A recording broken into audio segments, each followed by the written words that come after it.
News Talk 1240.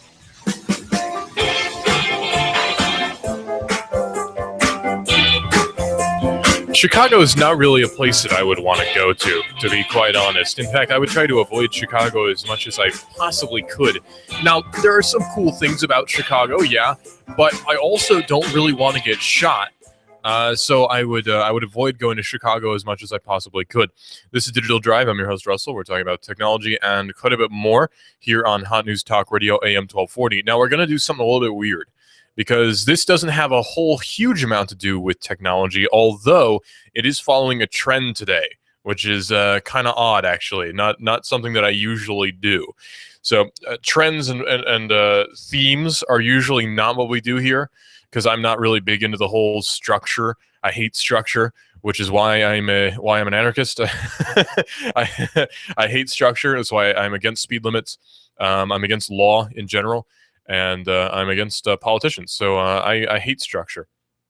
I'm not against law in general, actually. That's a misstatement. I'm against the enforcement of a lot of the laws that we have here today, which aren't actually law. So you sort of have to summarize and say that I'm anti-law, because then you have to get into this whole demonstration, and there you have to get this whole discussion about how regular law is different from constitutional law and how it's not really actually law unless it follows Constitution and yada yada. So it's just easier to say that I'm, I guess it might be easier to say that I'm a constitutionalist, maybe. Although maybe there's some flaws there too. I don't know, but it's difficult to summarize my my political views. Although you would be very much correct in saying I do not like law enforcement because they're enforcing the wrong laws. So you'd be correct in saying that. Yeah, you'd be right about that.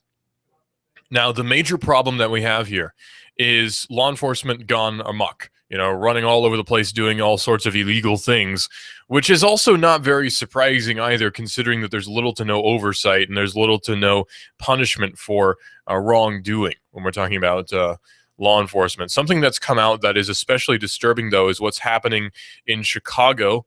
Lots of different news sources have been publishing pieces about this. RT has several. What's it called? The Guardian has a few, and I think I saw one on CNN as well.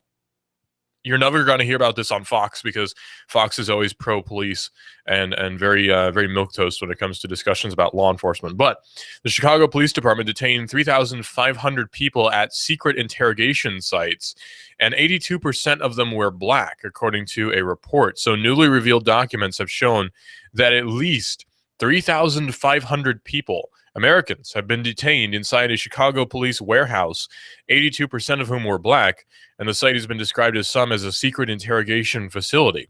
The Guardian reported in February that the Chicago police were detaining people for days on end at a secret compound known as Homan Square, a facility that some lawyers have compared to the black sites operated by the CIA to interrogate terrorists, or at least accused terrorists, because there's no proof that they actually are terrorists. Simply being in the same area as a terrorist in your neighborhood for some reason labels you as a terrorist in the eyes of the CIA, which is why I'm very much against the CIA as well. Now, 5 months after its initial report, the media outlet has obtained records which provide more insight into Homan Square.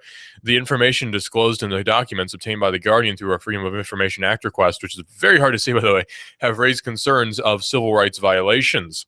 Despite Chicago's population being an almost equal divide of black and white, a whopping 82% of the people held at Homan Square were African American, and only 8.5% were white. Of those detainees, some were being held for major offenses such as murder. However, others were detained for minor crimes such as drinking alcohol on the public way, which is really not comparable to public drunkenness either, because you could be drinking alcohol in the public way in the form of a wine glass outside of a party. So, yeah. There's also public urination, driving without a seatbelt. Various traffic violations as well can get you wound up in Homan Square. But despite thousands of people being held there, only 3 have any record of being visited by an attorney between September the 3rd, 2004 and July the 1st, 2015. Over 10 years, and only 3 people have any record of ever having been visited by an attorney. 2 of those occurred on the same day in January of 2013. While it is theoretically possible that detainees waived their right to counsel, it seems kind of unlikely that 3,500 people would do so over the course of over 10 years. Following further questioning by representatives for The Guardian, the Chicago Police Department's attorneys said that they cannot be sure that more lawyer visits did not occur, despite the fact that they were able to document only 3. So were they then so bad at keeping records that there are much more or many more, but they just don't have them on record somehow? I mean, what's the implication here? It's either they look bad or they look worse. So, but according to a 2012 Chicago Police General Order, police personnel are to enter the visitor and or attorney information in the section entitled Interview/Visitor Logs, which implies such data would be available if more lawyer visits occurred. So although the police maintain that nothing out of the ordinary is happening over at Helmond Square, those who have experienced the facility say that it isn't as innocent as it makes itself out to be. The Guardian specifically noted specific cases where, which were considered to be questionable. One case mentions a 42-year-old civil rights attorney who said that he was abducted by masked officers. He claims to have been shackled and held on false charges with no food, no water, no access to the outside world, while police continued their covert operations. Another instance describes a man who was promised a phone call when he reached the facility. However, that call never actually happened, and his requests for legal counsel were denied, which is, of course, illegal.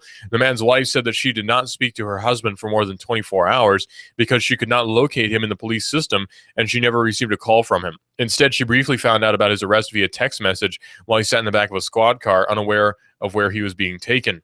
A similar case involves a young man being held at Helmond Square for 14 hours without any public listing of his location. He was eventually sentenced to community service and probation. So why is this happening?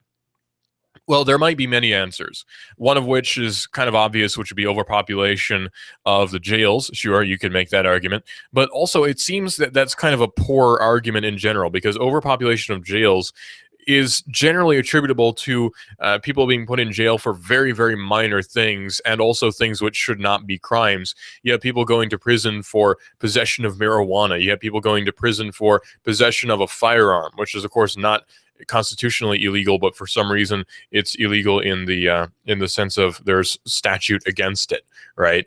It's kind of the opposite of Georgia, actually, where the cities can't actually make any law about carrying a firearm. It's all state.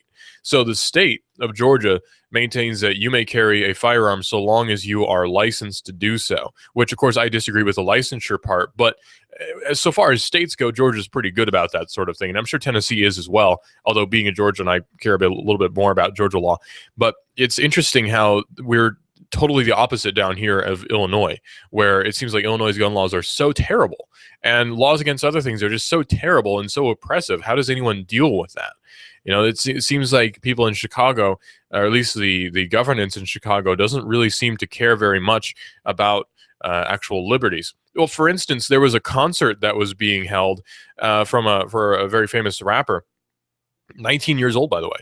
And the mayor, Rahm Emanuel, didn't want it to happen, so he ordered the police to break up that concert. Now, that doesn't sound very, well, legal, actually, especially since it was in a legally rented venue.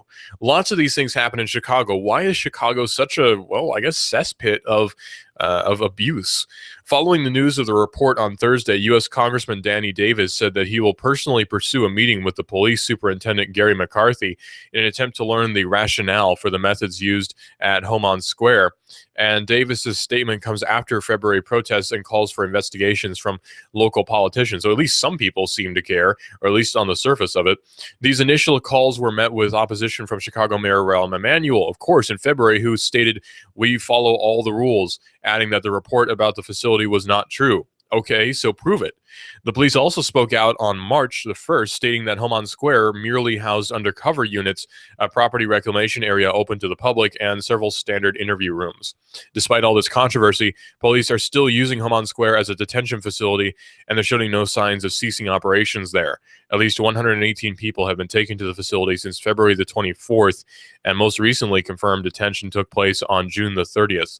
So why is this happening? Why are we allowing this? Why is this happening in Chicago? I mean, such a major metropolitan area where you'd think that there would be some sort of oversight. You'd think that citizen journalists would show the abuses which are going on here. And that's what's happening. But in the world of the digital age, which is what the age that we're in now, police have to operate in a much more subversive manner. Police have to operate in a much more undercover, clandestine manner in order to get their job done. Of course, their job is to, well, abuse us in a lot of ways, because their job is to enforce laws which are not actually legal laws. if that makes any sense. If a law is contrary to the Constitution, then it's illegal upon conception. It's null and void. So enforcement of those laws is, well, criminal. So you have criminals who are enforcing criminal laws. It's a cartel. It's a mafia, you might say. And we see examples of a lack of want for oversight pretty periodically. Now, of course, you have to make the general statement. This is not to say that every policeman is terrible and not every policeman is going to abuse you and not every policeman is going to shoot your dog or anything like that. Yet still, it's they're constantly seeing examples, especially on the internet. We're seeing films being taken that are very, very interesting, to say the least, of different interactions with the police. And again, there are many, many positive interactions with police. That goes without saying. But we are going to be slightly biased, and we're going to focus on the bad here because it's worth pointing out. We have to know these things. We have to know what's going on. Well, one of the most powerful tools that we have is actually one that I'm holding in my hand right now. It's a phone. It's a smartphone, I should clarify, capable of taking digital video, meaning that I can take a digital video file of pretty much anything that I point my phone at in rather high-ish quality anyways, even higher quality with the new phone that I'm getting next week, getting a Motorola Moto G, and I'm very, very excited about that. It's a new one that just came out this month. So excited. I can't wait. But anyway, enough about that. We have the most powerful tool in the modern world in our hands right now. The most powerful tool to accountability is a phone. Taking video, because then you can take video of a policeman being abusive. You can take a video of a shoplifter stealing something. You can take a video of pretty much anything you want, and this is great. And this is a great tool to hold people accountable. Well, according to our Seneca, a man filmed a cop who quickly unholstered his weapon for no apparent reason. Now, benefit of a doubt. Okay, some phones look like guns. We'll go ahead and admit that. So if I whipped out a phone in front of an officer, obviously I'm whipping out a weapon and thus should be shot on the spot. Except, no, wait, that's not how it works. And that's a totally ridiculous assumption. So in a most recent media incident involving authorities filming and firearms, a new viral phone video from California depicts, of course it's from California, depicts a bizarre situation where a local police officer unholstered his weapon at a man for no apparent reason. Now, apparent because we don't see everything. Right? I mean, that's rather true. We don't see everything when we see something take place in a video. We see one portion of what's taking place in real time in this particular video. We don't see what the person behind the camera is doing with his other hand. We don't see any of that. So again, benefit of a doubt must be given. But the video was taken by Don McComas, a.k.a. Ryan Jones, why he has two names, who knows, of Rohnert Park in California, about 50 miles north of San Francisco. The 5-minute film, I should say, was posted to YouTube on August the 3rd, so just a few days ago, and it shows a Rohnert Park police SUV slowly approaching McComas on what appears to be a quiet residential street. In the YouTube notes, McComas wrote that it all started when he was out in front of his house hooking up his boat to his car. Now, that's not illegal to hook up your boat to your car, especially if you're in your own property. It was parked and seated behind the wheel, and the officer seems to be taking a picture of McComas with his own cell phone after 2 minutes. The cop then exits the car and approaches McComas, telling him to take his hand out of his pocket. The officer then unholsters his weapon, pointing it at the ground most of the time, although he appears to start to raise it. And McComas responds, "No, sir, I've done nothing. I've done absolutely nothing," putting another phone and his car keys on top of his own car. The officer, who is later identified by the Santa Rosa Press Democrat as Dave Rodriguez, next continues to argue with the man. McComas eventually asks why Rodriguez got out of his vehicle, prompting this odd exchange. The officer says, "You take a picture of me, I'm taking a picture of you." McComas says, "You take a picture and leave." The officer says, "Okay, I don't have to leave." And McComas says, "Neither do I." Now, interestingly enough, if the policeman is on McComas's property, then he kind of does have to leave. But anyway, shortly after McComas asks the officer if he suspects him of crime, the officer says, with the gun still unholstered, "If I did, I would arrest you. Okay, so go ahead and have a nice day. Put it on YouTube. I really don't care." He then promptly goes back to his car and drives away. Very odd exchange. So what's going on here? Is this some form of threatening? Is this some form of who knows what else? What's going on with that? That's kind of weird. The whole thing is just very bizarre. So what's going on with that? Now, we don't really see anything like that happen here in Chattanooga yet. We're not quite there yet. but we certainly could be if there's not enough accountability. I mean, certainly Jim Hammond is very keen to use surveillance tools against Hamilton County citizens. We know that for a fact. So I would not be terribly surprised to discover that the Chattanooga, CPD or the Chattanooga Sheriff's Department would quickly become something so corrupt as this. But we're not quite there yet, but we have to take safeguards, which is why we have to use our phones to record the police if we ever are in a police encounter. In a statement that was posted to Facebook, Rohnert Park Mayor Amy Ahanto, or rather, Ann Ahanotu, I believe is how you say, and City Manager Darren Jenkins wrote, "We've been made aware of this matter and are taking it very seriously." The politicians added that the city would conduct an internal review to verify what appropriate protocols were followed. Ars Technica then attempted to contact city officials, the police, and McComas with a request for comment, and have not gotten one yet, but they will update the story as soon as they get one. But this is an exemplification of something that needs to be pushed as hard as possible, which is the issue of accountability. There is not nearly enough accountability in both the police department, the sheriff's office, and in government in general. There's simply not nearly enough accountability. We have an awful problem in these United States of a lack of, well, supervision by citizens over the police. Yeah, we have our phones, and that's awesome, and that's great. We should. And we film the police, and that's awesome, and that's great, and we should. But for some reason, a lot of people have this odd idea that they can do no wrong. You know, they have this odd idea that the police are always there to help them and they can just do no wrong. And that's really not the case, actually. Now, sure, yeah, there are policemen who are going to do their jobs properly and are going to help you out and are going to be good in general, but not all the time. And for the ones who are bad, they should be called out, because it doesn't matter if you're part of the Fraternal Order of Police or whatever, some police brotherhood. I don't care. I'll take a video of you anyway, because, hey, if you're doing nothing wrong, then you should have nothing to hide, right? You see, use the argument against them. Oh, well, you have nothing to hide, right? I'll just take a video. You know, you don't mind if I take a video, do you? You have nothing to hide, right? You see, use the argument against them, because you always see these videos where they say, hey, you don't have anything to hide, do you? I mean, you don't mind if I look in your car just for a quick search to make sure you don't have any drugs? Well, you say, yeah, but no, you're not going to search my car. You know, I'm not going to let you search my car because you don't have to, and I do not consent to this search. And you have a right to do that. And that's great. That's awesome. Fortunately, we do have a right to do that. The Fourth Amendment still applies, despite what the police may seem to think. It's very, very odd. And we have yet another case of the police doing something rather odd, which is, again, not planned. I didn't plan that at all, to have 3 police stories all in a block there. That was a kind of a fluke in terms of the planning out here. But I figured, you know, hey, what? Hey, so what? We've got, 2-3 stories about police. We may as well put them all together. Why not? We'll make a first half out of it. So big deal. This is the Ping Susp phone is an Oakland shooting, reveals how cops are snooping on cell phones now. And again, California, not Chattanooga, right? You may be saying, how does this affect me, right? What does this have to do with me?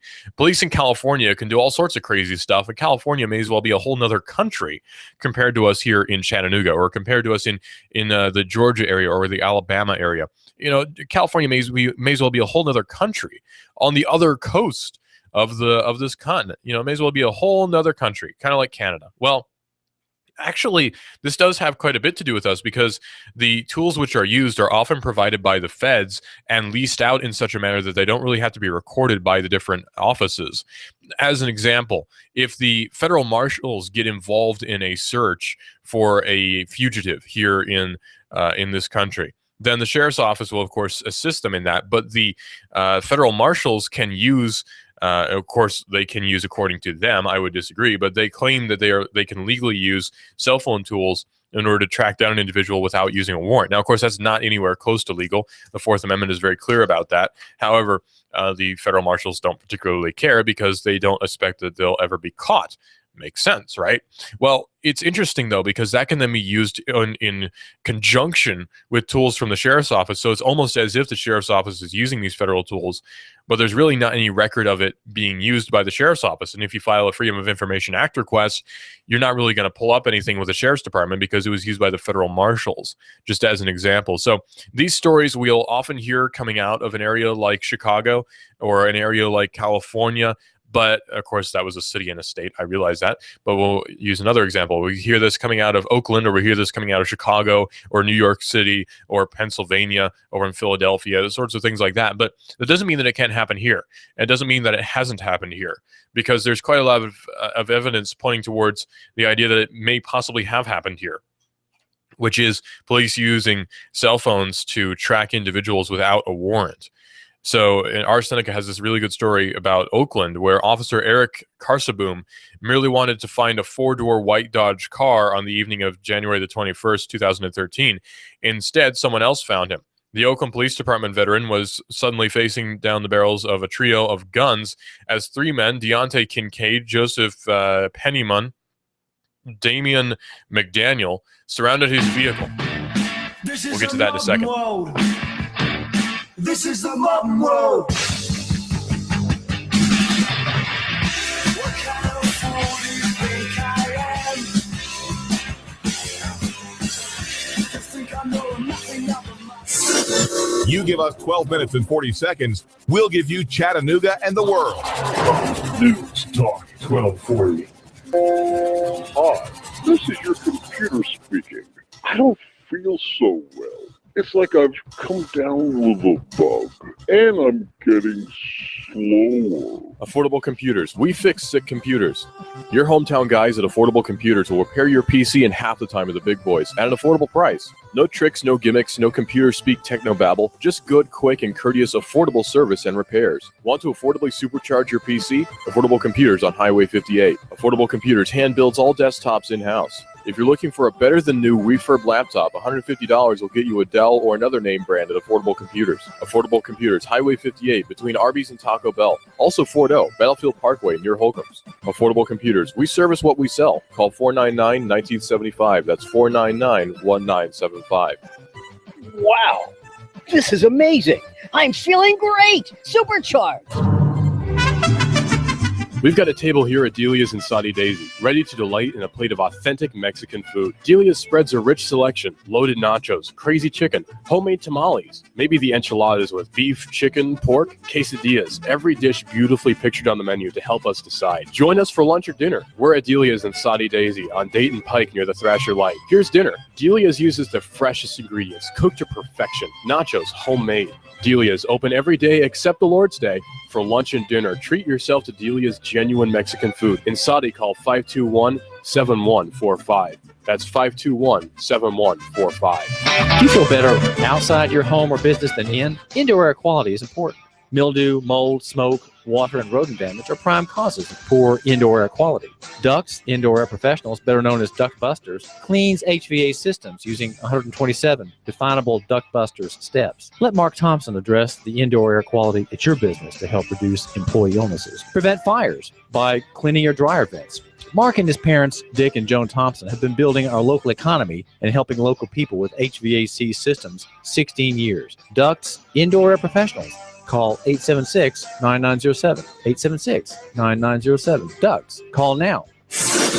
You give us 12 minutes and 40 seconds, we'll give you Chattanooga and the world. News Talk 1240. Hi, I'm David Tulis, inviting you to make the move with me 9 to 11 a.m. weekdays here at AM 1240 Hot News Talk Radio. The David Tulis Show, featuring Nooganomics.com for Chattanooga and beyond. 9 to 11 a.m. weekdays. You give us 12 minutes and 40 seconds, we'll give you Chattanooga and the world. News Talk 1240.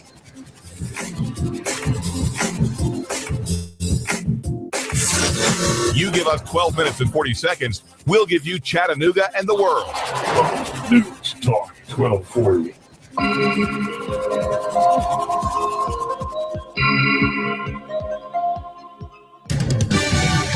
Fox News Radio. I'm Lillian Wu. GOP presidential hopefuls tackling controversial topics in last night's Fox News Facebook debate. Many, like Florida Senator Marco Rubio, emphasizing their opposition to abortion. I think future generations will look back at this history of our country and call us barbarians for murdering millions of babies. Candidates also trying to stand apart from the pack. I haven't said anything about me being the only one to do anything, so let me try that. I'm the only one to separate Siamese twins. Dr. Ben Carson providing a laugh line, but it was Donald Trump who attracted the most attention. You know, most of the people on this stage I've given to, just so you understand, a lot of money. But Trump would not vow to necessarily support whoever wins the nomination. Fox Radio's Jared Halpern and the highway accident that injured comedian Tracy Morgan and killed one of his friends, the subject of a hearing next week by federal investigators. Fox News, we report, you decide.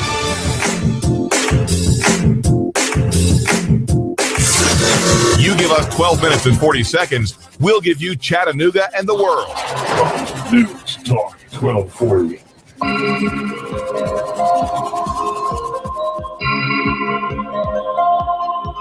We've been having problems, I guess, with a lack of oversight when it comes to a lot of different fields. I like to focus on all of them, but one that's easy to focus on, I guess, maybe it's the cheap shot, would be the police, obviously, because you look at the police and you look at some of the things that happen around our country and you think, how can this happen? How do we let this happen? How do we allow these things to happen? As an example, here in Georgia, well, pardon, we're not in Georgia. If you're watching the YouTube stream, by the way, you can see me wearing my Georgia Bulldog shirt, which is pseudo-ironic, I guess, because I'm not a football fan by any means. I have been forced to watch a few football games. I found them to be totally uninteresting, not my thing at all. I can see why people like it, but I don't. I'm merely wearing a Bulldog shirt because I like the state of Georgia, because I live there. But sometimes I forget that I'm not there anymore. And certainly I have a lot of respect for the state of Tennessee, but sometimes I forget that I'm not in my home in Georgia. But anyway, it's easy to sort of pick on the cops, I guess, and maybe some people do it too much and don't like to focus on some of the positives. I mean, sure, police have saved a lot of lives over the years, and there's no denying that. But when they screw up, you got to point that out. When there's a problem, they have to be held accountable. And that's something that, unfortunately, a lot of people would not agree with. And it's scary, but they always use the thin blue line argument, which is really only there to protect bad cops anyway. But it's just terrible sometimes. What you'll see online, when people will say that, well, you know, if he hadn't stepped out of his car, he wouldn't be dead. You know, or if he hadn't just put his hand on his hip, then he wouldn't be dead. You know, if he had just done such and such, then he wouldn't be dead. Well, that's sort of overkill, though, isn't it? I mean, think about it. We're talking about someone who, yeah, made a mistake and did something that he or she should not have done, and then ends up getting shot. You know, that's not really eye for an eye, tooth for a tooth, if you know what I mean. Now, the original idea, of course, behind that statement was that punishments must fit the crime. And so a punishment for, say, stepping out of a car is not death. It may be a fine, yeah. It may be a charge and time in prison, but not death. I fear for my life suddenly, and I'm going to shoot you. That's not really biblical either. You know, there's not really any defense for that in any sort of meaningful way. I mean, yeah, you might say that, oh, well, you know, he was scared and you don't know what they go through and yada, yada. But still, you're defending murder here. And that's not really defensible, is it? I mean, yeah, let's defend murder and say that, well, you know, he was worried. Oh, okay. If you're worried, you can commit an act of murder. But again, it has to be pointed out before I get shoes and Molotov cocktails and police dogs jumping on me that not all cops are bad. I certainly don't believe that all cops are out to get you. I'm not worried about the police when I see them in my rearview mirror. Any interaction I've had with the police has actually been very positive. But the bad police need to be pointed out and held accountable for their actions. That's extremely important. I can't stress enough how important it is that people are held accountable for their actions. Well, anyway, Officer Eric Karsaboom, all he wanted to do was to find a four-door white Dodge car on the evening of January the 21st, 2013, according to Ars Technica. Instead, somebody else found him. The Oakland Police Department veteran was suddenly facing down the barrels of a trio of guns as three men, Deontay Kincaid, Joseph Pennymon, Damian McDaniel, all three of them, surrounded his vehicle in an unmarked Chevy Tahoe in the parking lot of a gated apartment complex at 1759 Seminary Avenue, which is located in East Oakland. This was and remains the heart of one of the city's toughest neighborhoods as well. Kincaid spotted the trapper, a slang term for a gun, after he and his associates stopped Karsaboom's car for an informal interrogation.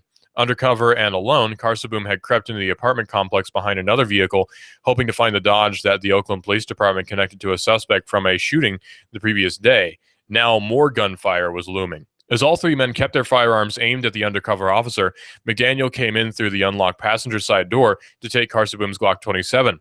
Kincaid then ordered Carseboom out of the car, requesting that McDaniel search him. The trio then found Carseboom's service weapon, a Glock 22, holstered. Trapper, McDaniel announced. The police then refused to hand over the gun, so McDaniel shoved the muzzle of his own firearm directly into the officer's torso, hoping to convince Carseboom otherwise.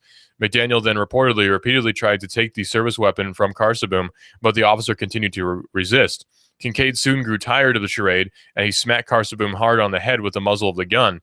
Within a few moments, blood began dripping down the side of his head, and during the ensuing struggle, McDaniel shot Carseboom in the left forearm. When the officer still did not give up the gun, the muzzle of Kincaid's gun met the bridge of the officer's nose. So, at first, Carseboom then attempted to get his gun out of the holster, but with a bloody left hand, he lost his grip, and McDaniel finally took the gun to hand it to Kincaid. Officer was then left with only one final option. He decided to show his hand. He said, "I'm the police, 5-0, I'm a cop." Kincaid again put his own gun against the bridge of Carseboom's nose, saying, "I don't care if you're the police, where's your badge at then?" Carseboom then told him that it was the trunk. Pennyman finally spoke, saying, "I saw you when you made that U-turn in front of the complex," he said. Pennyman then struck the officer, and he and Kincaid ran away.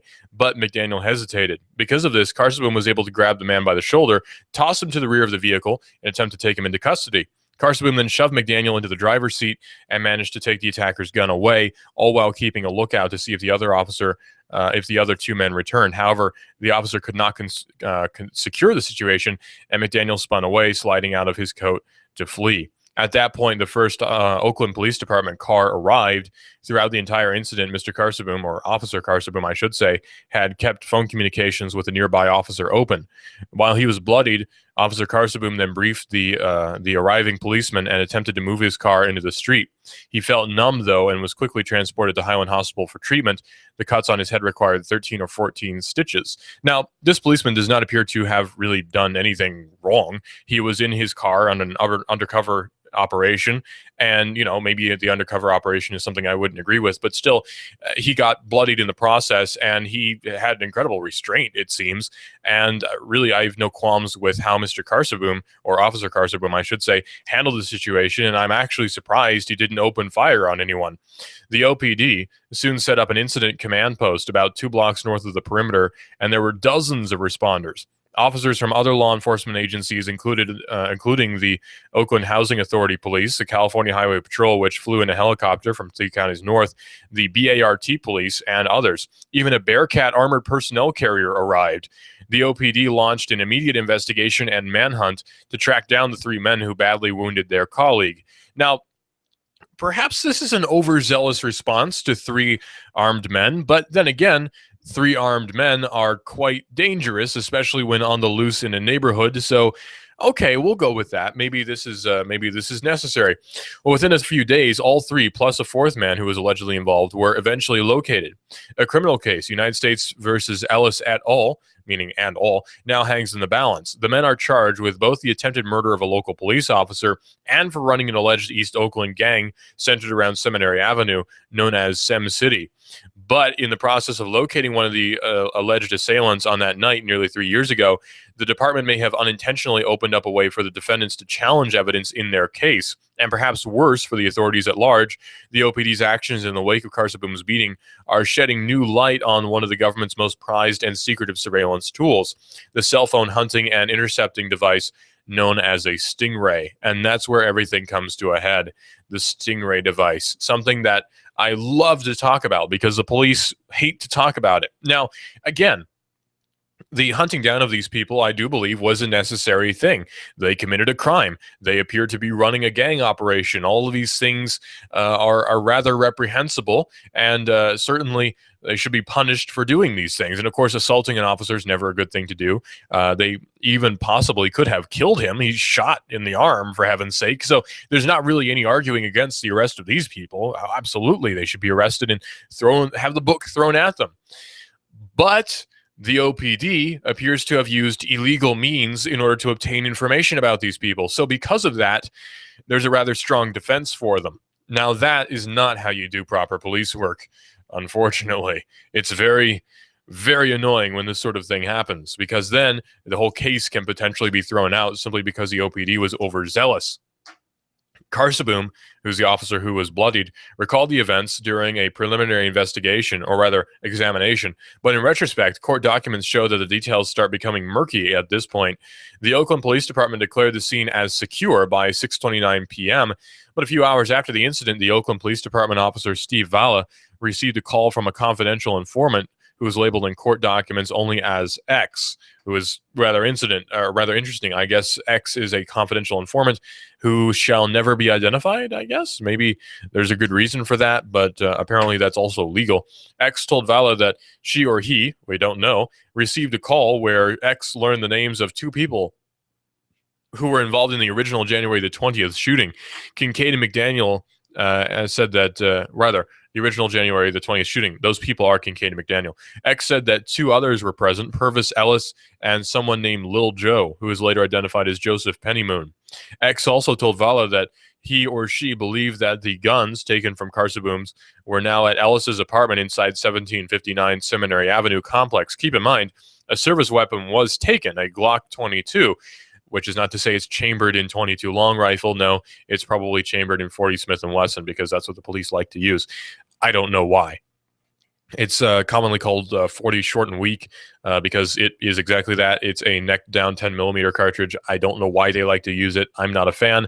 9mm all the way for me. But anyway, the Oakland Police Department got a search warrant for 3 apartments, number 108, number 110, and number 212. Now, again, that's following procedure. That's good. They got search warrants. Okay, cool. Well, at 2:45 a.m., the OPD faxed Metro PCS, which is a cell phone carrier, asking the company to activate a pen register on 2 target phone numbers, a 510 number and a 661 number, citing exigent circumstances. And not 11 minutes later, Officer Omega Crum, yeah, that's really his name, is mentioned in the OPD computer aided dispatch log, Crum to Porter, activity on phone related to 108. Now, that's interesting because I have never seen anything like that before. That is a glimpse into the system right there. That's a glimpse into the system, because now we see the process that's used when a Stingray device is being used. It's amazing to see this happen, because now we know how these things work, at least partially. So we have seen in action, very well recorded, the use of a Stingray device being used. And of course, the use of a cell phone carrier against a defendant, which is also very interesting. Exigent circumstances is the idea in American criminal procedure that law enforcement can search or seize persons or things if there are imminent circumstances where bodily harm or injury is in process, evidence is being destroyed, or a suspect is in flight. In such situations, a warrant is not required, according to that law. The question of whether this entire standoff qualified as an exigent circumstance is key. Today, it's not clear whether Metro PCS responded to any information whatsoever. This may have just been a pro forma attempt by the OPD to document that they had made some effort to obtain the information via the carrier or via at least a semi-legal way, when in fact, they simply got the information out of the air. Now, that's interesting. They didn't get any information from Metro PCS, the cell phone carrier. They got nothing from Metro PCS. However, they did get cell phone information. But how? Well, we know, right? With a Stingray device, obviously. Over the next few hours on that night, an OPD SWAT team prepared to search those apartments. McDaniel returned to the scene and was apprehended early on the morning of January the 22nd, just before 5 a.m. A police report noted that it was strange that he was not wearing a shirt, as it was 36 degrees overnight that night, unusually cold for the East Bay. The raid on those 3 apartments began exactly on the hour.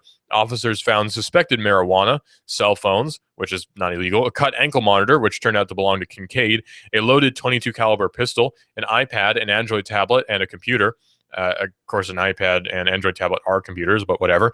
And Uzi, a Glock, and a phone turned up on the roof of the building.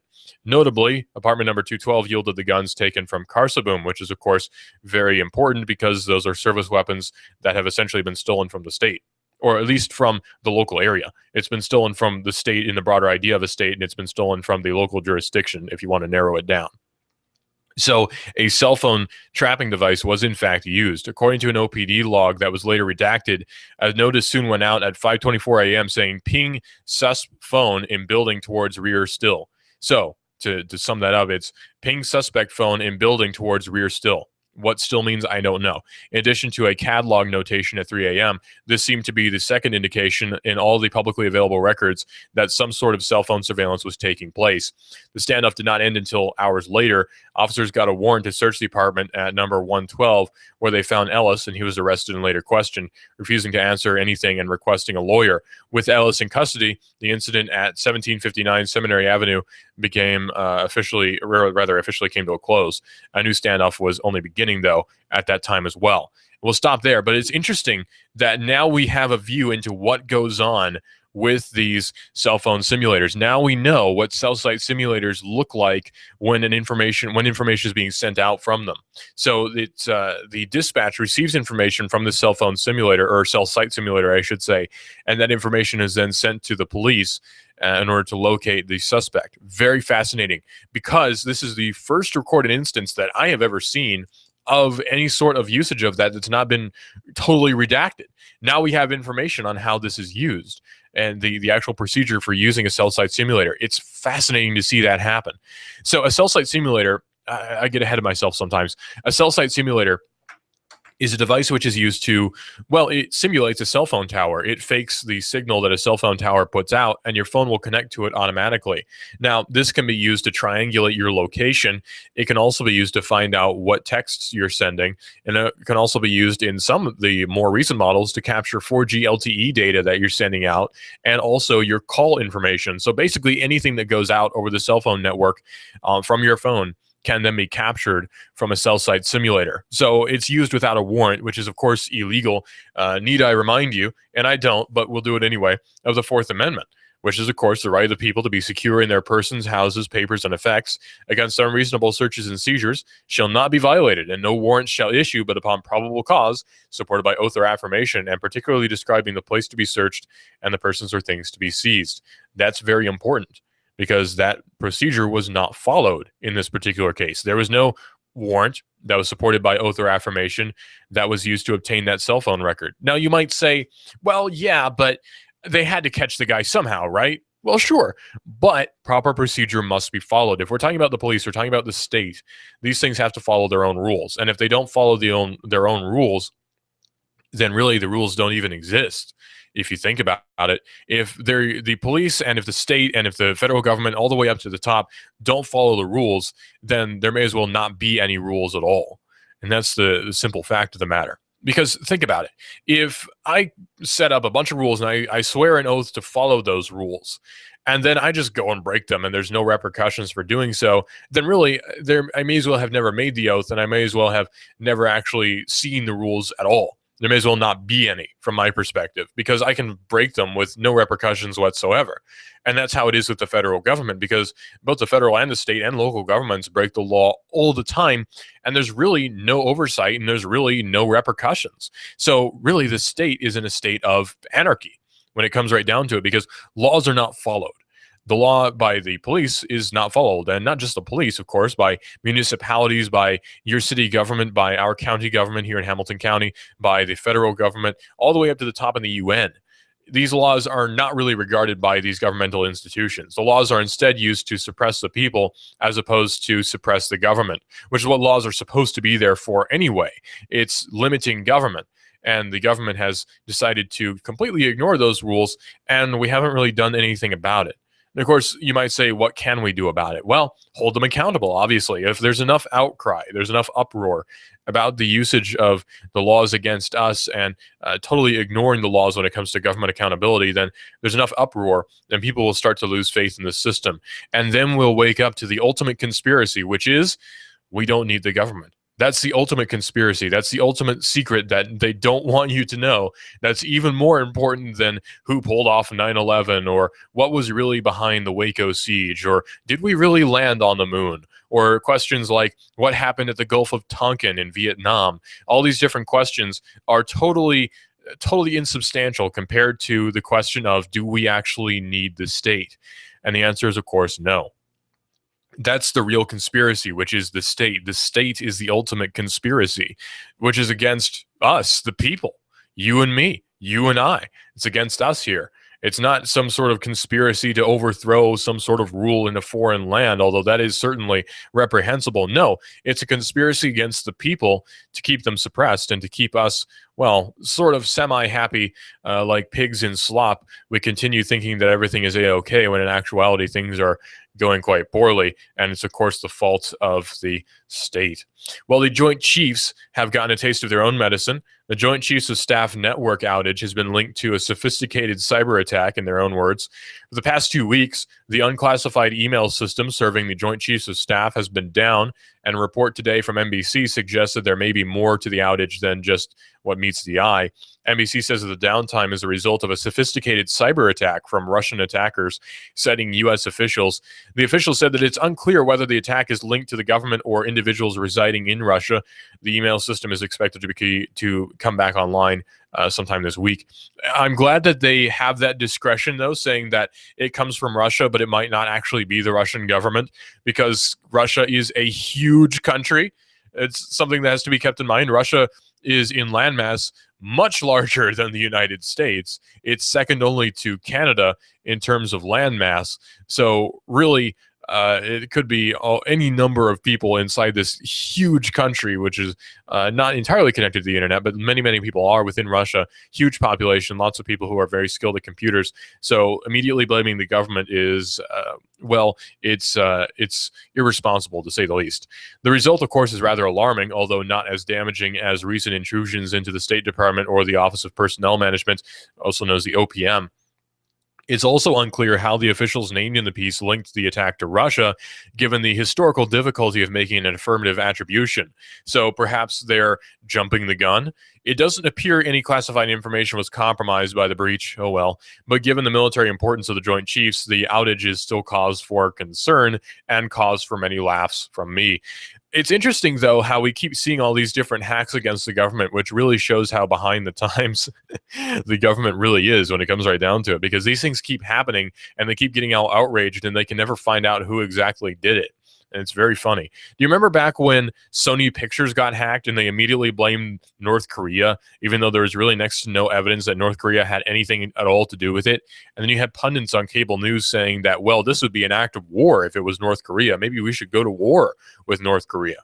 Yeah, well, of course, we've actually been at war with North Korea since the 1950s, and we've only entered a state of ceasefire, so technically we are still at war with North Korea. But anyway, it seems, well, it seems irresponsible to immediately blame some nation for something that there's no conclusive proof of them having done, and it's also wildly irresponsible to immediately want to go to war, period, because anytime there's a war, thousands of people die who are totally unrelated to that conflict. We're talking civilians here. So calls for war are entirely irresponsible and really entirely immoral as well. I'm very much opposed to war, and it's just astounding to me how many people are so for it in these days. You know, it's just people are immediately wanting to jump on the bandwagon of, oh, we should go to war with so-and-so because they did such and such. Yeah, but what about all the women and children and the Christians in churches and the peaceful everyday people who are wanting to do their things, going about their everyday lives in these different regions? You just want to blow them up because there's been some small grievance. You know, it's not really worth it, is it? Well, anyway, we've gone far off track. This is Digital Drive. I'm your host, Russell, right here on Hot News Talk Radio, AM 1240. This is a #1 show here on Hot News Talk Radio, AM 1240. It was a hard climb, by the way. Started from an intern. Now we're here. 9 to 11 is David Tulis with the Nooganomics show here on Hot News Talk Radio. 11 to 12 is Eric Judd. We have Laura Ingraham. We have Sean Hannity. We have Hot News Live at 5. From 6 to 7, we have Tex, Cowboy with Tex. He comes in, talks about the day's events. He's going to be attending a Ted Cruz rally here in Chattanooga as well. It's a lovely day here at the Chattanooga area here at Hot News Talk Radio, AM 1240 and hotnewstalkradio.com. This is a mob mode.